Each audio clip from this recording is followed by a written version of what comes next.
bien, on se retrouve comme tous les ans dans une vidéo que de toute façon je ne peux pas rater tellement j'aime la faire. Il s'agit de ma pile à lire pour le Pumpkin Autumn Challenge. Ça y est, nous sommes en automne, je suis un petit peu en retard sur le challenge, mais c'est pas très grave puisque on est quand même encore début septembre. Il n'est pas encore trop tard pour vous montrer tous les livres que j'ai envie de lire en cette période automnale et pour ce beau challenge que Gimoz nous a encore concocté. Je te laisse aller voir de toute façon dans la barre d'infos si tu ne l'as pas encore déjà fait la vidéo de présentation de cette année. Le challenge se structure tout le temps de la même façon avec des menus et des sous-catégories à valider. On peut utiliser un livre pour plusieurs catégories. Moi j'ai pris un livre pour chaque catégorie. Il y a des livres qui ne sont pas encore sortis et donc que je n'ai pas encore en ma possession et d'autres qu'il faut encore que j'achète. Mais la majorité est quand même déjà en ma possession. J'ai pris mon ordinateur avec les catégories et ma pile à lire et tout sur les genoux, donc si je regarde vers le bas, j'en suis désolée, mais je suis un peu obligée. On va commencer sans plus tarder avec le premier menu qui est automne frissonnant.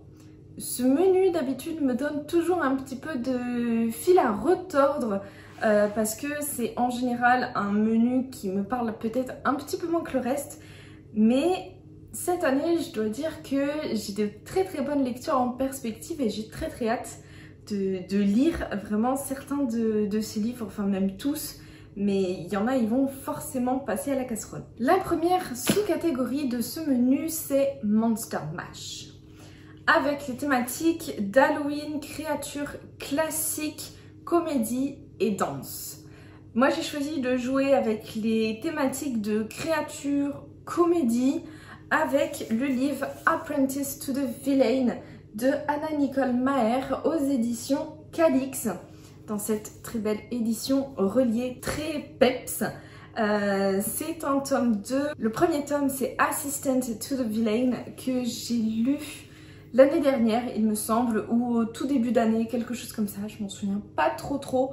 C'est inspiré des contes de fées que l'on connaît très bien, avec le beau prince, le beau roi dans son château qui règne avec sa princesse sur le pays des contes, avec ses créatures, ses sorcières et aussi son vilain. On y suit Evie qui a besoin d'un travail absolument car elle a à sa charge sa petite sœur et son père aussi qui est malade. Et le seul boulot qu'elle trouve, c'est de travailler pour le vilain du coin et s'en trouve plein d'aventures qui s'enchaînent. Et Evie commence à se dire que peut-être son vilain n'est peut-être pas si terrible que ça, ou peut-être que c'est elle qui devient un petit peu vilaine. En tout cas, j'ai beaucoup aimé le premier tome, que ce soit l'univers, les personnages, l'humour qu'il y a. Il y a vraiment énormément d'humour dans le premier tome, en tout cas. Je pense que dans le deuxième, ce sera la même chose. Et c'était vraiment une super lecture, toute cosy, toute douce. Ça se place clairement dans la vibe de la cozy fantasy. Et avec vraiment une bonne touche d'humour et de comédie. Vraiment, c'était super bien, j'ai adoré. Donc j'ai hâte de lire la suite. La deuxième sous-catégorie de ce menu, c'est « Seriez-vous capable de l'arrêter ?» avec la thématique du thriller, enquête, suspense, identité, philosophie, paradoxe et manga. Alors j'ai rentré dans cette catégorie, un des seuls livres qui pouvait rentrer pour moi dans cette catégorie-là. C'est un cozy mystery, c'est les détectives du Yorkshire, le tome 8. C'est vraiment une saga de cozy mystery que j'adore, mais tellement. Je l'aime vraiment d'amour cette saga et j'ai très hâte de lire la suite. Ça se passe dans la campagne anglaise, dans un petit village où tout le monde se connaît. On y suit Delilah qui tient une agence de rencontres et revient au village. Un homme qui l'avait quitté de façon très brutale et qui avait choqué tout le monde à l'époque. Samson qui va finir par faire équipe avec Delilah pour résoudre un meurtre, sachant que Samson, à la base, vient de la police et visiblement il se passe des choses pas très nettes avec la police en ce moment. Ça part de là et on est toujours globalement avec les mêmes personnages. On voit l'évolution de leur relation, On est toujours dans cette ambiance de campagne anglaise très douce, très réconfortante avec le tea time. C'est vraiment une saga que j'aime et que j'adore. Et là, vraiment, la première partie de la saga, donc il y a 10 tomes. Donc je dirais que la première partie de la saga, on passe pas mal de temps à découvrir quand même les personnages, les relations, etc. Et que la deuxième partie, là, ça s'enchaîne quand même déjà un petit peu plus vite. Et c'est trop bien, j'adore cette saga et il faut vraiment absolument que j'achète ce tome 8 pour le lire. On enchaîne ensuite avec la troisième sous-catégorie de ce menu qui est ceux qui ignorent qu'il n'existe pas, avec les thématiques de fatalité, deuil, esprit, fragments, secrets, combats, peintresse, art et œuvres françaises. Alors moi je suis partie sur les thématiques, je pense, de deuil, fatalité, peut-être secret, je ne sais pas trop, peut-être esprit aussi. Je suis pas trop sûre, je l'ai vu en librairie, je l'avais vu passer, il me faisait un peu envie et le résumé, clairement, visiblement, correspond plutôt bien à la catégorie. Il s'agit de Graveyard Shift de ML Rio aux éditions Brajlon et j'ai été hyper surprise parce que c'est vraiment un tout petit livre. Alors il y a un marque-page mais je ne l'ai pas du tout commencé, c'est la librairie qui me l'a offert. Bref, c'est vraiment un tout petit livre, hein. Il y a vraiment pas beaucoup de pages, voilà. Il y a moins de 200 pages, il coûte 12 € donc franchement je me suis pas non plus fait prier des masses pour le prendre. La couverture est vraiment très belle, elle fait hyper Halloween je trouve, hyper sombre. C'est, si j'ai bien compris, de la Dark Academia. On a 5 personnes qui travaillent dans un cimetière la nuit, si j'ai bien compris. Le cimetière de l'université.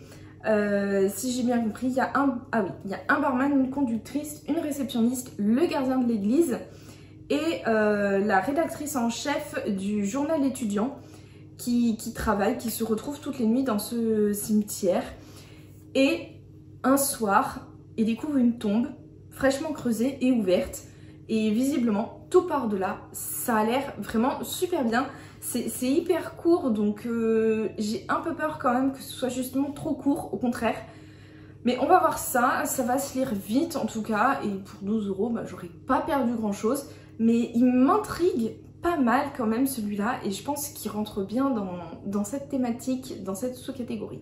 La dernière sous-catégorie de ce menu, c'est les songes maudits de Carmilla, avec les thématiques du vampire, du manoir, de la nuit, du surnaturel, du gothique, de l'horreur et de la nouvelle. Là, clairement, comme tous les ans, il faut que je fasse une relecture de la saga Twilight. Donc, il est rentré à merveille dans cette thématique-là, avec vampire, surnaturel. Donc j'ai mis le tome 3 de Twilight, Hésitation de Stephenie Meyer. Est-ce qu'il y a vraiment besoin que je refasse un résumé, que je te représente Twilight? Je pense que c'est assez culte comme ça. Ça fait depuis 2 ans que je fais une relecture de la saga avec toutes ses qualités mais aussi beaucoup de défauts quand même. Mais pour moi c'est quand même énormément de nostalgie qui revient à la surface quand je lis les livres ou quand je regarde les films. J'avoue que c'est un peu un petit plaisir coupable, mais j'avais envie de me faire une relecture clairement de cette saga à l'âge adulte. Et l'ambiance aussi, il faut dire qu'elle est quand même pas mal bien pour l'automne. Donc voilà, on va lire le tome 3 et on en pensera ce qu'on en pensera. Ce sera mon petit plaisir coupable de l'automne. Voilà. On passe maintenant au deuxième menu qui est le menu thématique de cette année et je dois dire que vraiment il me plaît énormément ce menu. Je le trouve hyper bien choisi, il va être parfait pour cette année. J'ai trop hâte de lire les livres qui sont dans ce menu là. Je pense que c'est ceux qui clairement me font le plus envie. La première catégorie de ce menu est donc La Bonne Auberge de la Pierre Levée, avec les thématiques de fantasy, quête médiévale, JDR, livre dont vous êtes le héros, voyageur et musique. J'aurais bien aimé avoir un livre dont vous êtes le héros, malheureusement je n'en ai pas et il n'y en a pas tellement du peu que je vois passer qui m'inspire vraiment suffisamment pour que je l'achète. Donc je suis partie sur les thématiques de la fantasy, de la quête, du médiéval et du voyage. enfin voyageur. Ça marche, je pense, pour ce livre-là, parce qu'il y a pas mal de voyages et de personnages qui voyagent. Tout ça pour dire que j'ai choisi, en plus de terminer, une saga avec Facebreaker de Anna Kanner aux éditions de Saxus. Et j'espère que tu le vois bien parce qu'il est encore sous blister. J'ai pas enlevé son blister, mais il est tellement beau, tellement beau, tellement beau. Vraiment, cette saga, je l'aime énormément. C'est une fantasy pure. Alors, il y a une petite romance, mais vraiment, elle est extrêmement secondaire. Hein. Clairement, c'est pas du tout le cœur de l'intrigue. Hein. Faut pas lire pour la romance. Mais c'était une vraiment bonne fantasy. J'ai lu le tome 2 pendant l'été. J'ai adoré et j'ai tellement hâte d'avoir la fin. Cet univers avec ses dieux, toute la dualité, tous les paradoxes, toute la complexité qu'il y a des personnages de l'univers. Vraiment, c'est super bien. J'adore. Vraiment, j'adore ce livre-là. La plume, franchement, elle est descriptive et pas complexe pour autant. Elle est pile ce qu'il faut. Vraiment, j'adore. Ça se lit vraiment tout seul. J'aime énormément les personnages aussi et les relations qu'ils ont entre eux. Et j'aime aussi que les personnages, il y a des moments où clairement on a envie de les tarter, où ils nous énervent, mais parce qu'ils sont humains en fait, qui font des erreurs et que des fois ils pensent de la mauvaise façon, mais en pensant bien faire, comme tout humain en fait peut le faire dans la vie réelle. Et je trouve que c'est super bien fait. Et bon, bref, j'adore cette saga et j'ai très hâte de la terminer cette année. La deuxième sous-catégorie de ce menu, c'est Chaudron, Foudre et Clair de Lune, avec la thématique du fantastique, de la magie, de la sorcière, de la potion, de l'infusion, de l'herboristerie, de l'amour et de la famille. Je pense que j'ai choisi un livre parfait pour cette catégorie avec La sorcière de Thornfield de Sharon Lynn Fisher aux éditions Sabran. Lui aussi, il est sous blister et il a l'air absolument magnifique. Le jaspage, j'espère que tu pourras le voir parce qu'il est sublime, le jaspage. Vraiment, il a l'air trop bien. C'est de la cozy fantasy qui, je pense, sera parfaite pour l'automne. C'est une réécriture, si j'ai bien compris, de Jane Eyre. Alors, par contre, je n'ai jamais lu Jane Eyre. Donc, moi, ça va être... voilà, comme ça, hein. Je vais découvrir une histoire de zéro. Je pense que je vais pas tellement voir la réécriture, mais c'est pas très grave. Visiblement, on va suivre une jeune sorcière qui est dans une école où elle enseigne du coup la botanique. Donc herboristerie, ça marche à merveille. Et puis donc on parle de sorcière et qui dit sorcière dit magie. Voilà, et donc elle va accepter une mission pour aller dans un manoir et j'ai pas envie de lire plus que ça. J'ai vraiment envie de me laisser surprendre par cette histoire et j'avoue que j'en attends beaucoup en termes d'ambiance. J'ai vraiment envie que ce livre-là me mette vraiment à fond dans l'ambiance de un peu cette campagne anglaise un peu sombre à la période de l'automne. Vraiment, j'adore. Vraiment, j'ai hyper hâte de le lire. Cette couverture, en plus, elle fait hyper automnale. Il a l'air vraiment parfait. Il est plutôt court, en plus, j'ai l'impression. Donc, ça, c'est super. Celui-ci me fait extrêmement envie. Mais comme tous les livres de Mappal, donc je pense qu'il faut que j'arrête de lire ça un petit peu. La troisième sous-catégorie de ce menu, c'est le cercle de la comté, avec le T de comté, T-H-E, comme le thé. Avec les thématiques de fête, gourmandise, réconfort, joie, diversité, singularité, empathie, vivre ensemble. Là, clairement, moi, je me suis pas fait prier. La thématique est inspirée du Hobbit. Je lis le Hobbit. Voilà, je vais pas plus loin.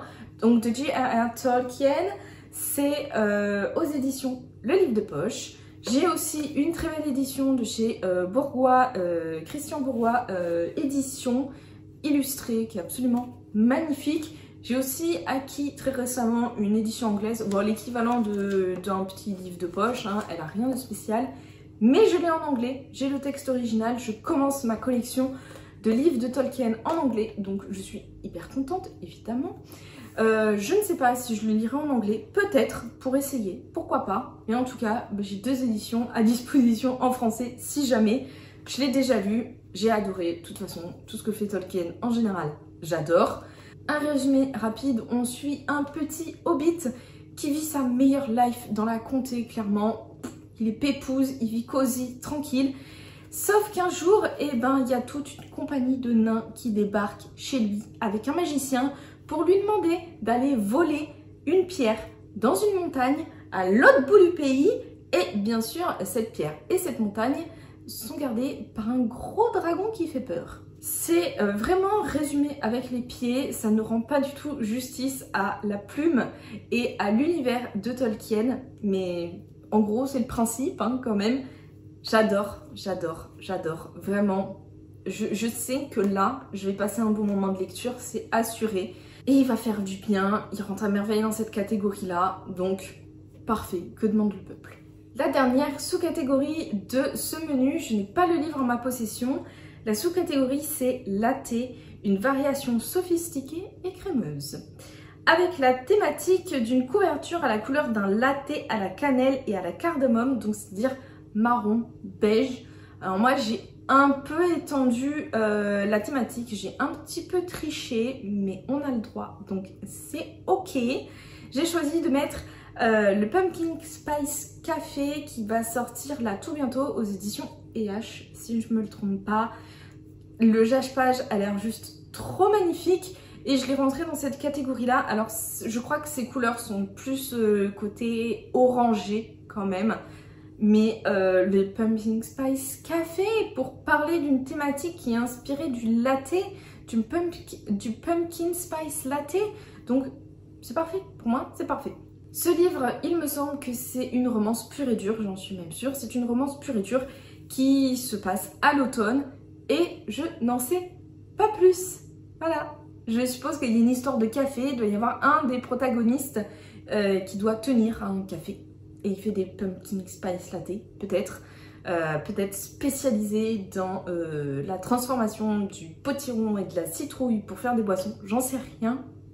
Mais en tout cas, il me fait hyper envie depuis en gros 1 ou 2 ans où il tourne pas mal quand même sur les réseaux en anglais. Là, je suis hyper contente qu'on l'ait en français, en plus dans une très jolie édition. C'est un brochet, il me semble, mais avec un très beau jage-page. Donc là, c'est super cool.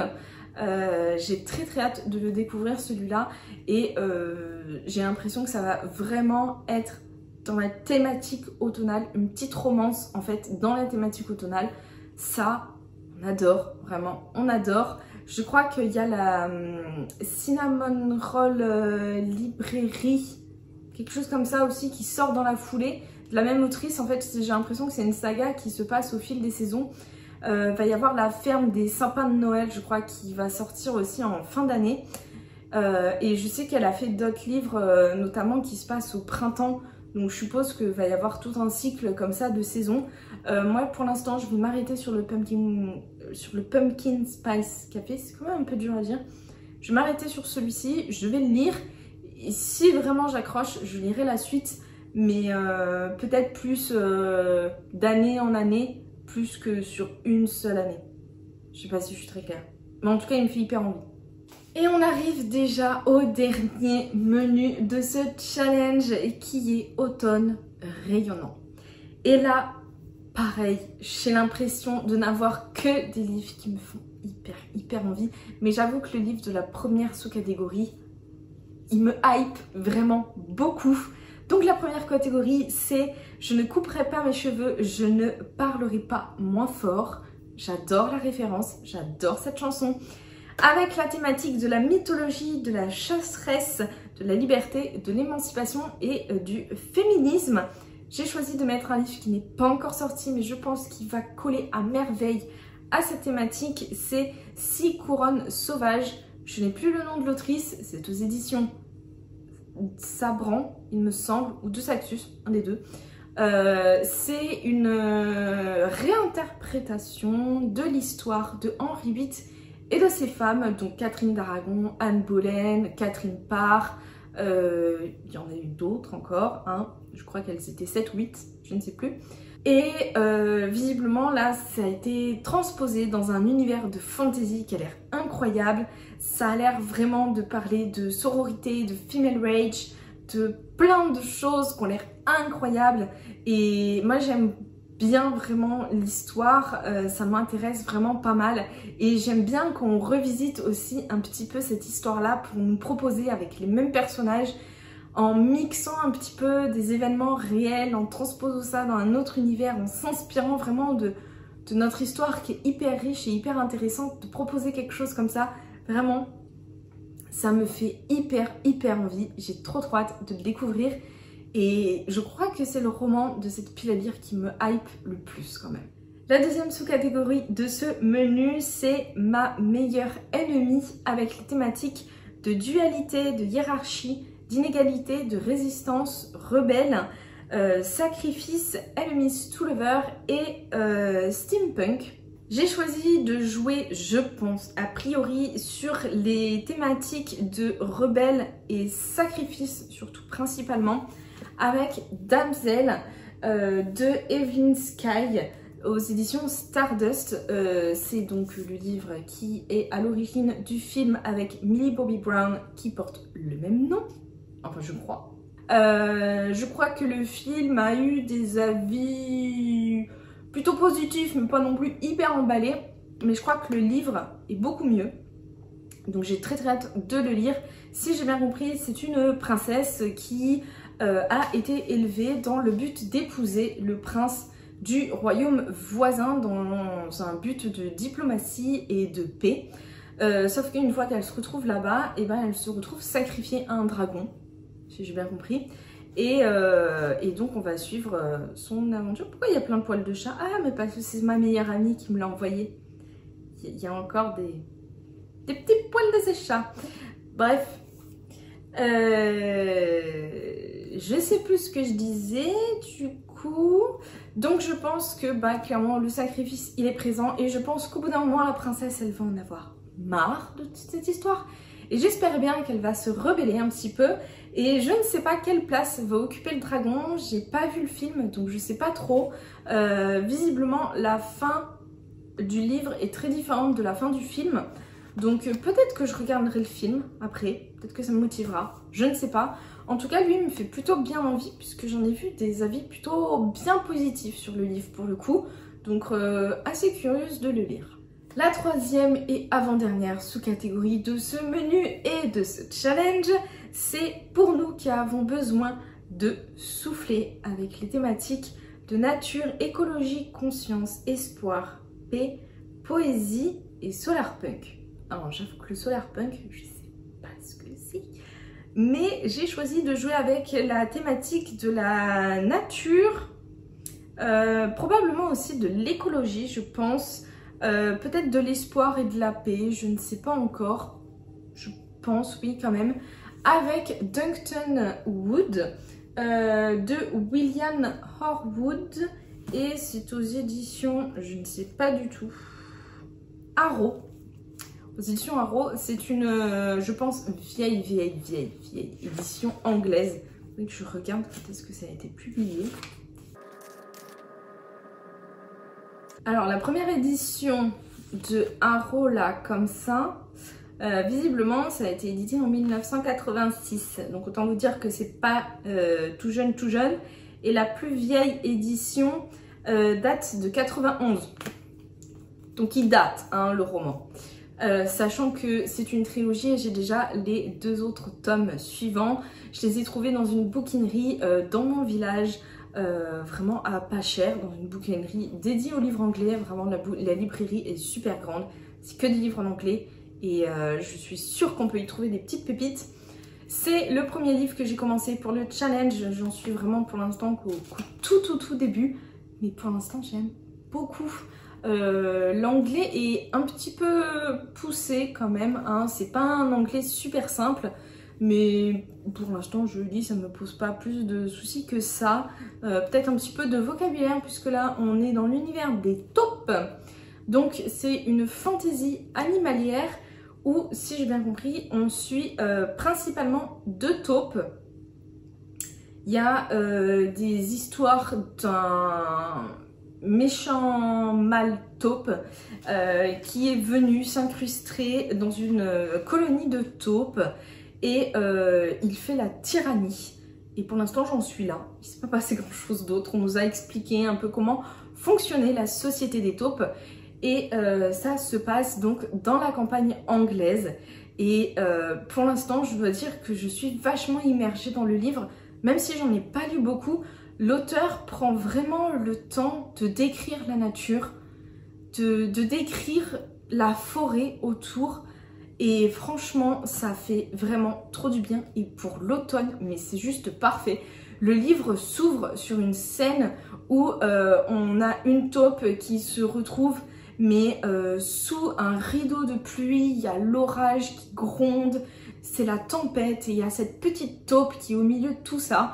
Et enfin, vraiment, c'est hyper immersif, je trouve, pour l'instant. Donc, j'espère vraiment que ça va continuer comme ça. Alors, c'est assez gros, donc j'espère quand même que je vais le lire assez vite. Mais pour l'instant, vraiment, j'aime beaucoup et je suis assez curieuse de voir ce qui va se passer.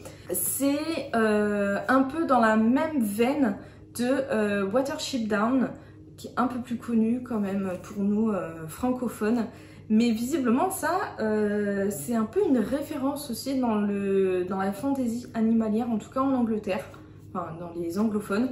Donc vraiment, celui-là, pour l'instant, j'aime beaucoup et j'espère que ça va continuer comme ça. Et la dernière sous-catégorie, ça y est, c'est déjà terminé, c'est rester tout le temps avec Brindille, avec les thématiques de l'amitié, des animaux, du soin, de l'aventurière, du changement, de la jeunesse et une BD. Eh bien, j'ai choisi de ne pas trop déroger à la règle. J'ai choisi une BD qui est dans la jeunesse avec une héroïne hyper aventurière, un petit personnage secondaire en petit cochon. Je parle bien sûr de Brume, le tome 3, Le secret des sources de Jérôme Pélissé et de Catherine Inder aux éditions Glénat. L'année dernière, j'avais pris le tome 2 au salon de Brive. Je l'avais fait dédicacer alors que je n'avais même pas lu le tome 1. Et qu'est-ce que j'ai bien fait parce que j'ai adoré le tome 1, j'ai adoré le tome 2. J'ai trop hâte de lire le tome 3. Et sachant qu'il y a le tome 4 aussi qui va sortir cet automne. Donc vraiment trop bien. Dans cette histoire, on